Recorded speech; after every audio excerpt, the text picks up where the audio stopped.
Hi everybody, this is Mike Gerdes for the Greater Philadelphia Center for Spiritual Living with Wonder Dog Yoga, bringing you another love note. Hey, I got something to show you. This handsome gentleman was my father, Orly Oliver Gerdes. Yeah, he passed away at 88 about 10 years ago, and he taught me a lot. But one of the things that I recognize is that while he taught me a lot, he changed a lot too. I mean, when I first remember my daddy, he was a genius, he was a god, he was everything to me. And then as I became the teenager, he seemed kind of out of touch. And then when I got older, for some reason, he was instilled with great wisdom again. I don't know exactly how that happened, but I don't know if it was he changed or maybe it was me that changed. I also see that not one of us is the perfect father. I mean, my son passed away just about 2 years ago, coming up this July, and I still miss him terribly. His name was Kyle, and he always loved me, and I always loved him. But one of the things that I recognize is that no matter how much I loved him, I could have loved him more. There's that unconditional love. And I have to say that from time to time, if I want to be accurate, I wasn't that unconditional. And from time to time, I was judgmental. And I regret that. But what that teaches me is to be more loving and less judgmental as I move forward. He was a great lesson for me. One of the things that we see in the Bible is Jesus referring to God as Father. Now, how is that? Is it because he was the only begotten of the only begotten? No. What it means is, he's referring to is that divine presence which overspans eternity and is everywhere, that empowers us, it guides us, it provides for us, it supports us, that principle, that presence, without a personality. But he referred to it as Abba, or Daddy, or Father, because that's a way people could relate to it, because a father back in those days, well, much today, was to be respected, revered. They would fiercely support their child and take care of them.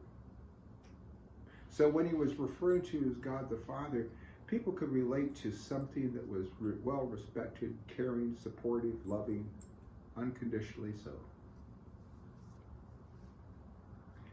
Which is maybe why in Matthew there's a verse where he says, "Call no man on earth Father, for you have one Father which is in heaven."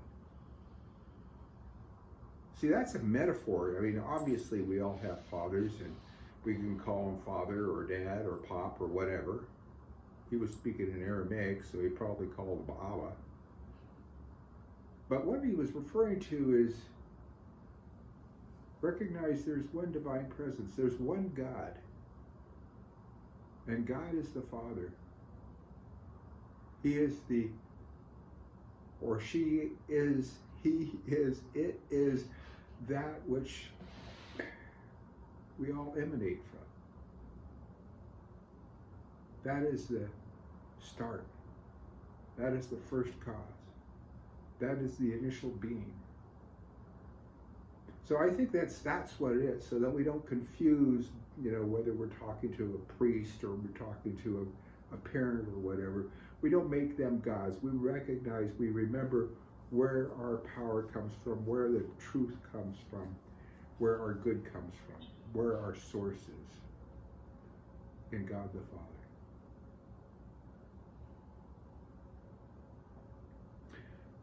Father. I think that as we move to this weekend, I know that many of us are fortunate to have our fathers still with us. And I would suggest that if there's something separating you from them, that maybe now's a good time to forgive that. Because I got to tell you, you won't have them forever. And they won't have you forever.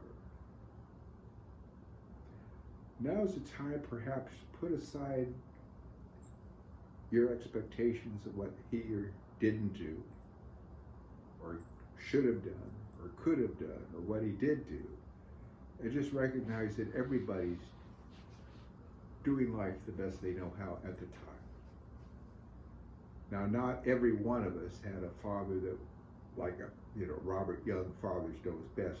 Not very many of us actually had that kind of a dad. But each one of us that had a dad that probably expressed life to you the best that they knew how at the time. And given the fact of the way they were raised, is probably the way that they raised you too. So, if you have some healing to do, now's the time to do it. Because what you'll find is not so much that it'll make them feel better, of course it would, but it'll certainly make you feel better. And make you a better person. And make you a better parent. Let's remember this Father's Day that we're all on a journey. And nobody is exactly where they are going to be, but they are exactly where they are. And we do the best we can right where we are. And as we move forward, we'll find more ways to do better, to express more love, be less judgmental, and to share in this wondrous life that has been presented to us. Well, tomorrow, you're going to have an opportunity to hear Reverend Dr. Maxine share a love note. And then stay tuned on Sunday. She's going to be giving the Father's Day Sunday message, and it will be spectacular. So look forward to that. I've got a question for you. This Father's Day, what do you remember? What is the best thing you can remember? What's your most favorite memory of your dad? And why don't you write that down in the comment section? Let me know what your most favorite memory of your dad was. That would be wonderful to share. Well, that's all for tonight. Bye-bye.